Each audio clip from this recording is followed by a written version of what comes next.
Welcome to Leader U by Black River Performance Management, where we believe work should fuel the human spirit, not drain it. In this leadership podcast, we will dive into the lived experiences of people flourishing in today's workplace and beyond. Join us to hear real-life examples of experiences from our own lives and from the leaders we know. And thank you for joining us on the Leader U podcast. Today, I have the pleasure of introducing a mentor and a dear friend of mine who has been instrumental in my own personal and professional development. Ron Price is who I have here as our guest today. And Ron has a varied and extensive background as an entrepreneur, corporate executive, author, speaker, executive coach, and organizational advisor. Prior to taking the role of president at TTI Success Insights, Ron was the founder of Price & Associates, an international leadership advisory firm with expertise in leadership development, innovation, and strategy. He also founded TTI Success Insights in China in 2009. And he was the master distributor for TTI in the greater China area. Ron is also the author of 5 books over the past 14 years, including 3 bestsellers. Thank you today for joining us, Ron. I'm excited to talk about leadership because I know you are the guru as it relates to leadership, and I'm excited to talk about the topic of futuristic thinking. So I'd love to hear you tell your story on just how you got here and what doors opened that took you to where you are today. Thank you, Angie, and thank you for inviting me to be a part of your program. I'm excited to see what you're doing. Because when you do a podcast, you never know who's going to hear it. You never know how far your reach is going to go. So congratulations for this work, and I know you'll be very successful with it. It's funny. There's a part of I'm qualified to be referred to as a senior citizen now, and I have been for quite a few years. And that gets you looking back and asking, how did I get where I'm at today? And if I look back over more than 50 years of working and my childhood along with that, I recognize that the consistency through all that is about values and about a sense of purpose. But almost everything else was kind of a surprise. It wasn't a path that I laid out or expected. And so for me, when you ask me the question about how I got here, I think it started with me being taught values in my family, and those values had to do with respect for others and taking responsibility for your own life, your own work, your own chores as a young boy. And I had to learn how to do that. It didn't come naturally. And then eventually, I think what I really saw more than anything from my parents and my grandparents was this sense that we find our greatest fulfillment when we aren't overly focused on ourselves. We can't completely ignore ourselves. I mean, I need to brush my teeth every day and I need to get a good night's sleep. There are a lot of things where we have to take care of ourselves, but we really don't get our greatest fulfillment from that. We get our greatest fulfillment when we find how we can make a difference in other people's lives. And that's probably been the most important thing for me. And it's been amazing to see the different path that it's taken me on in practical ways. So I'll do it very, very quickly. I started as a very, very young person in theater. I fell in love with theater when I was 9 years old. My grandpa was a playwright and loved to produce and to act. And so somehow that was contagious and I caught it. I studied theater a lot as a young person, and I studied what is today called method acting. It was really promoted by a director named Konstantin Stanislavski. He was a Russian director, and the big focus on it was developing your observation skills, really what we would call today empathy, trying to understand the world through other people's lenses. And I eventually realized that that wasn't going to be a career for me. So my dad was an entrepreneur. I started to first work for him and eventually worked with him and became a co-owner in our businesses. I had a great interest in the spiritual side of helping people. And so I trained for him, was licensed as a lay minister in 1977. And I for 9 years, I did full-time church work focused on talent and strategy. I really wanted to bring something that I learned in business into the not-for-profit environment. But after 9 or 10 years of that, I realized I probably belonged in the business arena, even though it wasn't because I didn't have that spiritual focus or passion, but that I felt I could express it in the way that was more unique or authentic to me. So I ended up going back into business, and that's what brought me to Idaho. I was asked to move to Idaho in 1989 to take a leadership role in a company. That was a wonderful experience. For 11 years. I served as a leader there and had the opportunity to open business in multiple countries, deal with lots of different cultures, and a lot of the what I think are the fun problems of business. I retired from that in 2000, started Price Associates in 2003. As you mentioned, that led me back into the international arena where we opened an office in Shanghai in China in 2009. I retired from that in 2018. Thought I was moving toward retirement when I was asked if I would take a role at TTI Success Insights in the fall of 2021. So that's how I got where I'm at today. The common theme through all of that is my sense of life purpose, which is to discover and pursue my greatest potential and help others do the same. Angie, for many years, it was just to help others discover and pursue their greatest potential. And one day I realized that if I was going to be humble, I needed to start with myself. I needed to figure out what was my greatest potential and how I might pursue it, and then help others do the same. Because otherwise, you end up sounding like an expert who's a hypocrite. Figured I need to live it myself first. Yeah, it's a lot easier to model the behaviors that you're trying to help others with. Yeah. And I think that's what you've done for me. You've definitely helped me in my personal life, change my trajectory from working in higher ed to now facilitating workshops. Actually, emotional intelligence is where, well, I went through the Complete Leader program, but emotional intelligence was the piece that I realized, oh, everybody needs to know this. Yeah. And if only I'd known it years ago.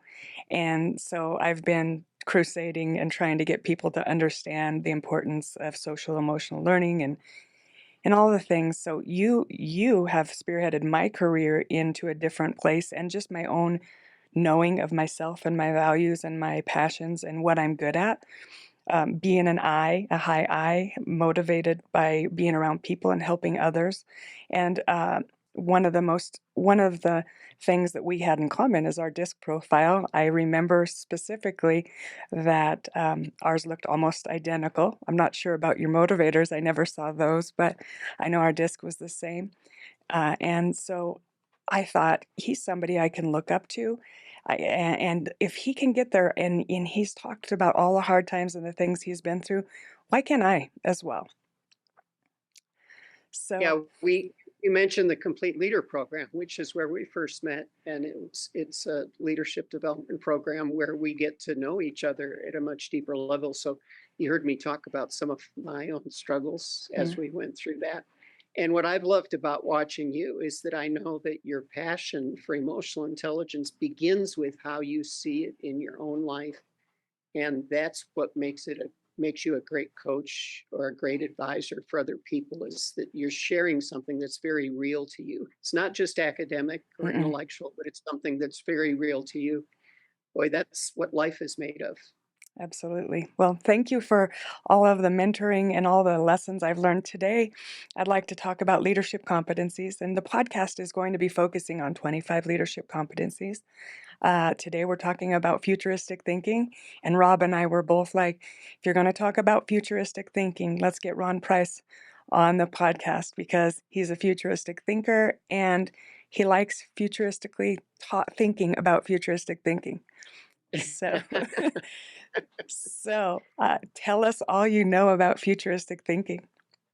Well, I will say, first of all, that it's something that rarely is it taught.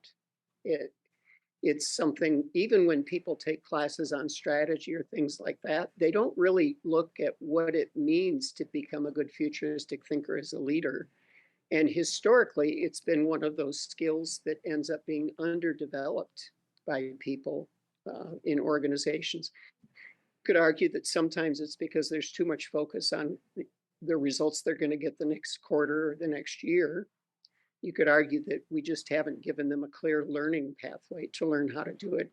But I love to sort of deconstruct it and think about how do we get there. So the first thing I think of with futuristic thinking is I think of 3 different layers of futuristic thinking. The first layer is people who have a natural talent for futuristic thinking. Second is those who've actually developed a skill. And third is those who have an unusual passion for it. So let's look at each of those individually. First of all, the talent of futuristic thinking. The definition of talent that I like, and I think of talent as a gift that we're given. Now, we either do or don't do something with it. But as a gift that we're given, I think of it as any recurring tendencies or patterns of how we think, what motivates us, or how we behave that can be applied in a productive way. And some people are just naturally bent toward thinking about the future. Mm-hmm. You mentioned a high I. This is somebody who, from a behavioral point of view, is more outgoing. They tend to be more optimistic and visionary. They have a natural tendency toward leaning into the future, whereas other people will maybe have more of a natural tendency of analyzing the past, studying the past, or some people more of a natural tendency that I want to live in today for what today has. And none of them are wrong Mm-hmm. by themselves, and none of them are perfect or the best. They're just different.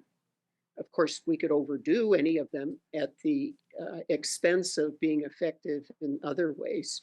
But some people just have that natural bend behaviorally. When we think about it from a motivational point of view, some people get a lot of satisfaction from thinking about the future. They like to look for new ways of doing things.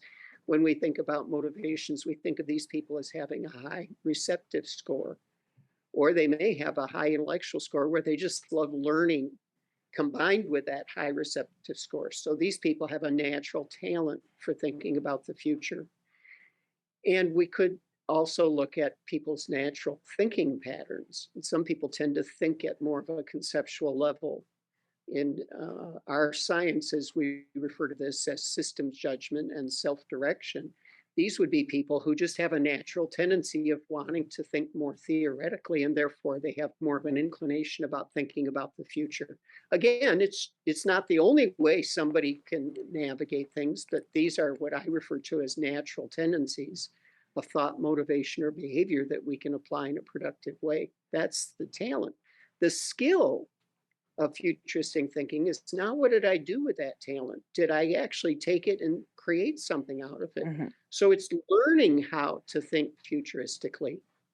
And when I think about that, one of the things that's helped me a lot is reading and listening to other futuristic thinkers. So I have a handful that I followed them for decades now. And when they write a book, I automatically buy it because I know it's going to be interesting. Sometimes someone else recommends a book that I decide, one book that comes to my mind right now, Angie, that it will just really amaze anybody who reads it, is a book called The Future is Faster Than You Think. Oh. Sounds like a book about futuristic thinking. Yeah. There are at least 200 predictions in this book.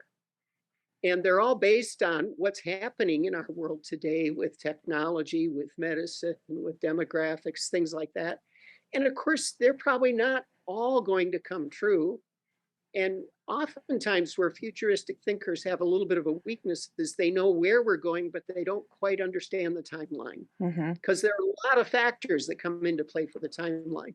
But for me, this is one of the ways you develop futuristic thinking as a skill, is you listen to, you learn from, and benefit from other futuristic thinkers who have that similar interest in that.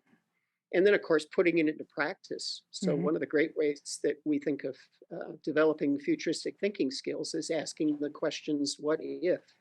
What if we did this? What would, sort of like playing chess with life. What if I made this move or I made that move? And oftentimes we do something called scenario planning, where we look at different scenarios and how might we respond in those different scenarios.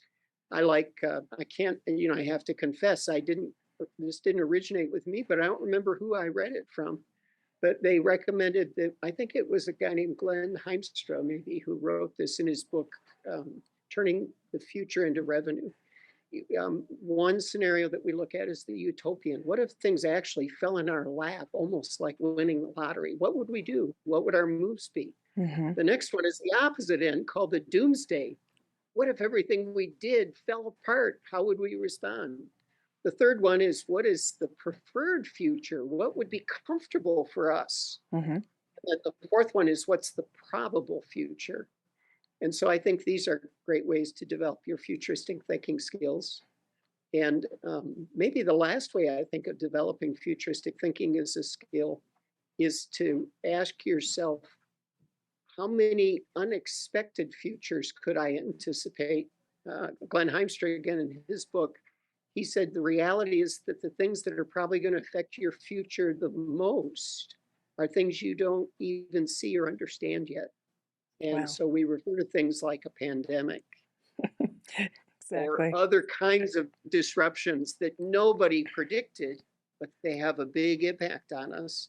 And that, I think, is sort of the outer edge of futuristic thinking skills, is developing the comfort, the flexibility, the agility, so that when those things happen that really we didn't even think of, we say, okay, there's something good in this for us to discover. There's some benefit that we can focus on. And instead of focusing on how it's disrupting our plan or how we may be scared of the change, we're going to go looking for the treasure that's hidden in there that we could do differently. So that's how I think about the skills side, is you actually practice it. And over time, you get a little bit better, a little bit better, a little bit better. I used to think, when I was listening to futuristic thinkers many years ago, they would talk about having a 10-year plan. I used to think that's the most ridiculous thing in the world. How could I possibly have a 10-year plan? Now, in my current role, we have a 10-year plan, and I'm scared that we're not going to get it all done in 10 years. That it's actually going to take 20 or 30 years. So if you keep practicing, what ends up happening, I think, is you keep getting to push the horizon further and further out as you get comfortable with it. So I've been talking for an awful long time. Oh, it's such good stuff. I love the way you described it, and in the three areas of kind of peeling those layers back for us, that makes it an easy way to understand. How do you recognize futuristic thinkers in your day-to-day life? You've mentioned authors and things, but like as you come across leaders or you're coaching or any of the experience that you've had, what are some cues for you that let you know, I need to spend more time with this person? I like the way they think. I think in interacting with people, it's mostly asking a question and listening well to the answer to try to understand the person. So I might ask somebody, so what's most important to you right now? What are you focused on? And how they respond to that gives me a good idea of whether they're living in the present or living in the future. What books have you read this year that have been most interesting to you? Mm-hmm. If you were to ask me what books I've read this year, almost every one of them has had to do with futuristic thinking. So that's a great way to find out. Watching people interact with others and what they focus on in interacting with others. These are all ways that you get a sense of what their orientation is. And I have to confess that because I am a futuristic thinker myself, one of the things I always look at is there's always a dark side to everything that we do. So what's the shadow of futuristic thinking? One of our common friends told me years ago, and it just stuck with me. He said the one weakness that we all share in common is a strength overused. Mm-hmm. I got to thinking about that, and it's the old adage that if you're a hammer, everything starts to look like a nail. Yeah. Well, for me, futuristic thinking comes easy. I have the talent pattern. I worked on developing the skill, and I have the passion for it. I really enjoy thinking about the future. The risk is that I don't pay attention to today's business enough. Mm-hmm. So I have to be careful and make sure that I bring a little bit of balance there, because I happen to be somebody for whom it can become a weakness if I'm not careful. Right. And even looking back and, like you said, reflecting on things that have happened in the past or reverse engineering possibly what things have happened in your life and how many changes you've actually been able to overcome or things you didn't expect. And if you kind of timeline your life out in that way, you can see that you've been able to overcome more, and that can help you actually be more futuristic in your thought process because you can see how many hard things, how many weird things came, like the pandemic, coming out of these types of things. You can see I was able to adapt and pivot and do all the things I needed to. So it can give you a little bit more leverage in that futuristic thinking piece. Yeah, I actually think when you go back and look at the emotional intelligence model, you can see futuristic thinking in there. So what you've just been describing is self-awareness, Hmm. my ability to reflect and think about what's happened in the past so that I can do better in the future. Motivation is really where you see a lot of futuristic thinking show up in emotional intelligence, and then also social regulation, where you're interacting with other people along those lines as well. I guess that probably touches on another area where I think it really helps you with futuristic thinking is working on a project together, collaborating on something for the future, and asking for different people's perspectives Hmm. is another great way to expand your thinking, because oftentimes they see something you don't see. And when you're working on a common goal or a common vision together, you're going to help each other become better futuristic thinkers in the process. So collaboration is super important in the futuristic thinking organization, right? So that would have to be part of I the believe. culture. Yeah, and it's collaboration in a way where you are passionate about what you're seeing and what you think the future might hold, but not so passionate that you can't be open-minded to what somebody else is seeing and what their perspective is. Because I learned this because of being married for 47 years, and my wife and I behaviorally are opposites. Hmm. When I see the future, all I see is blue sky.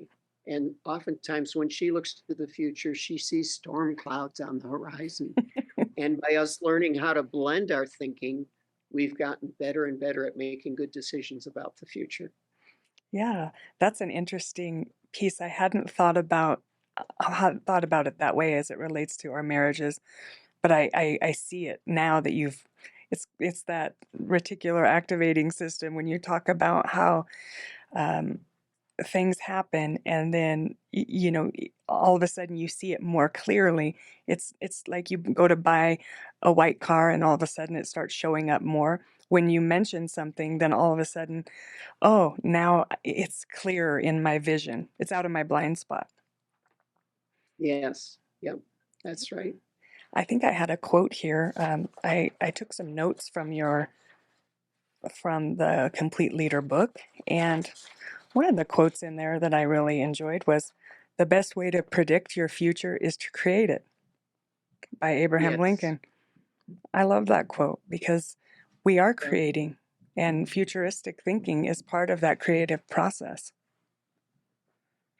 Yeah. And this is where I go back to the most important way of defining your future is based on your purpose and your values.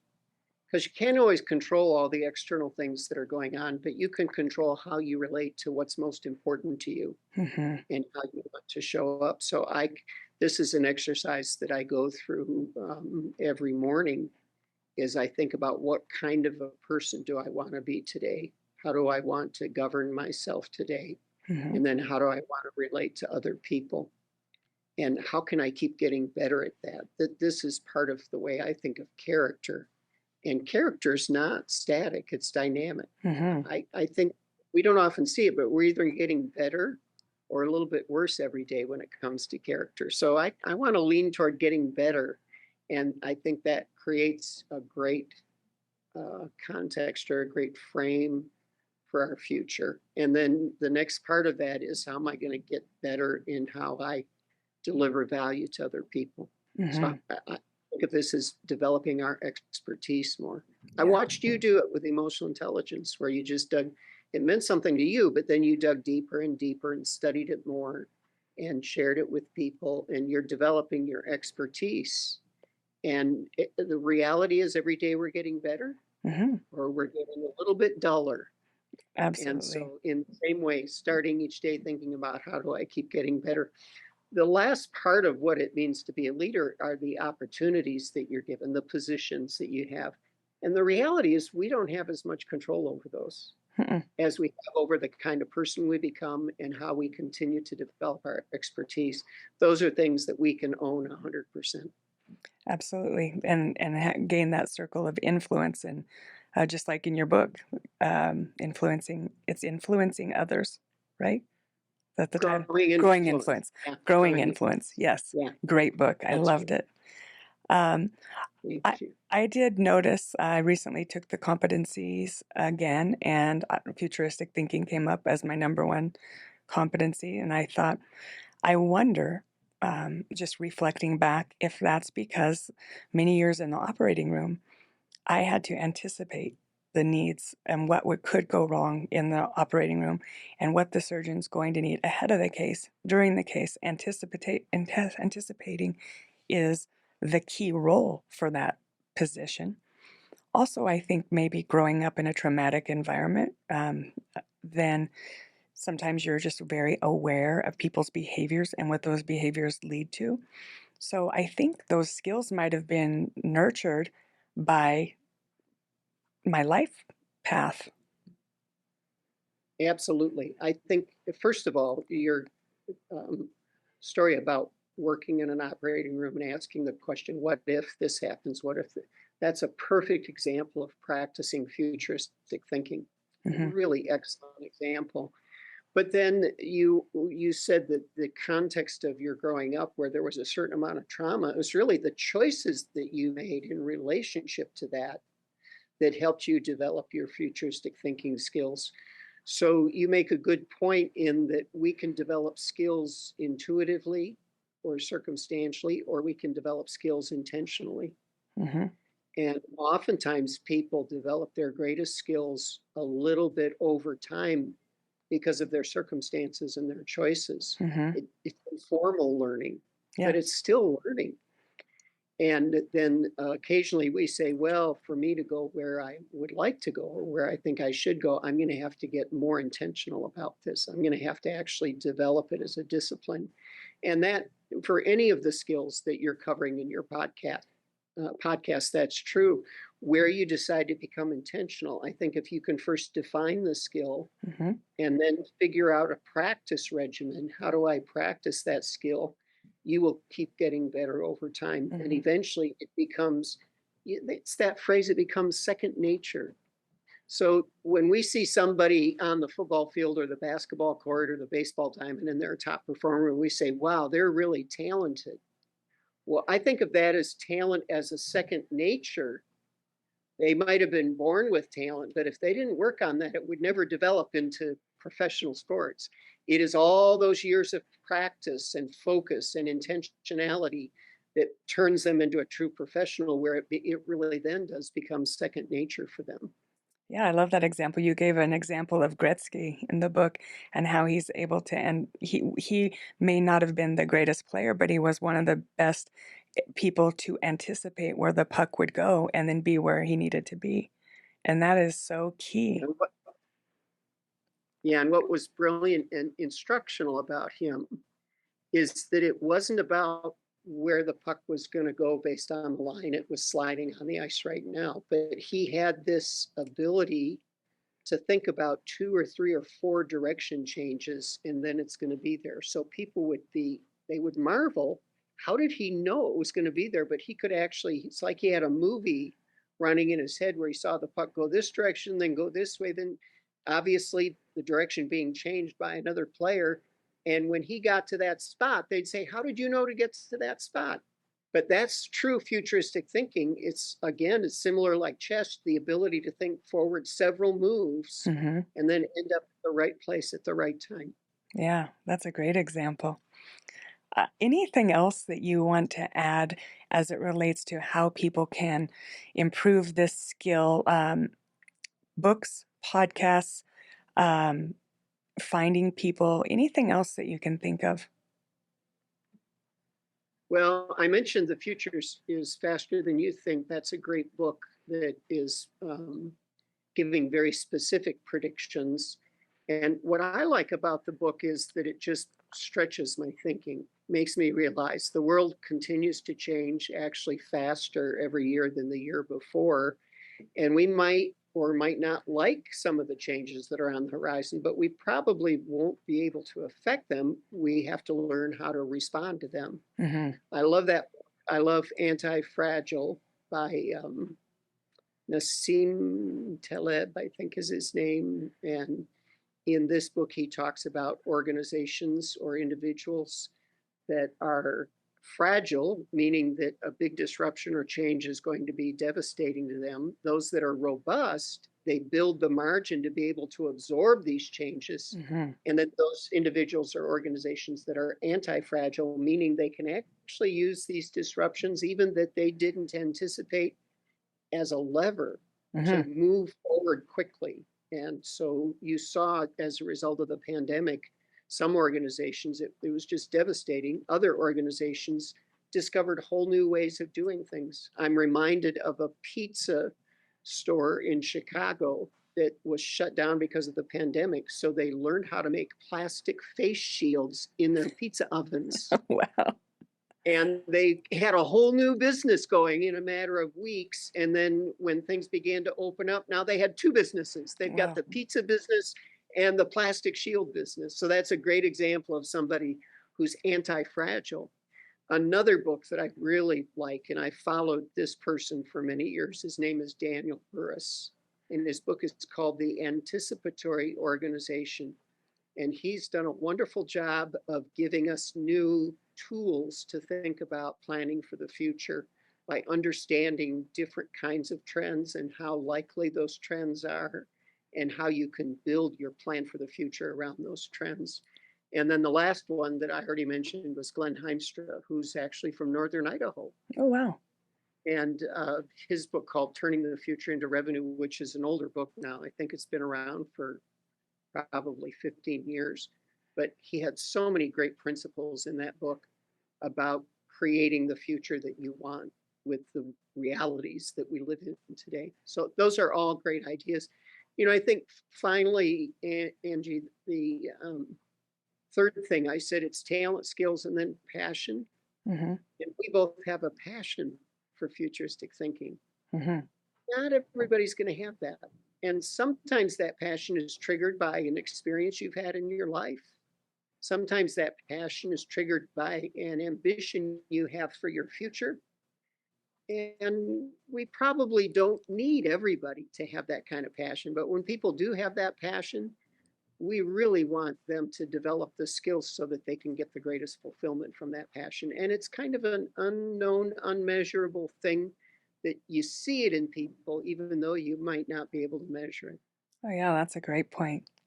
Thank you for those tips. I'm as we end the show, we like to ask if you have 3 tips or words of wisdom, or I wish I learned the hard way. Any kind of tips you'd like to leave the audience as a gift.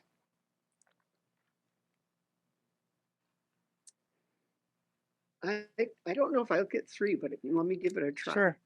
The first thing is that I increasingly appreciate the power of choices that we make. We really do get to design our lives. And so often we're tempted to think that we're victimized by what's happening around us. And the reality is there are a lot of things happening around us that if we accept it, we will be victimized by them.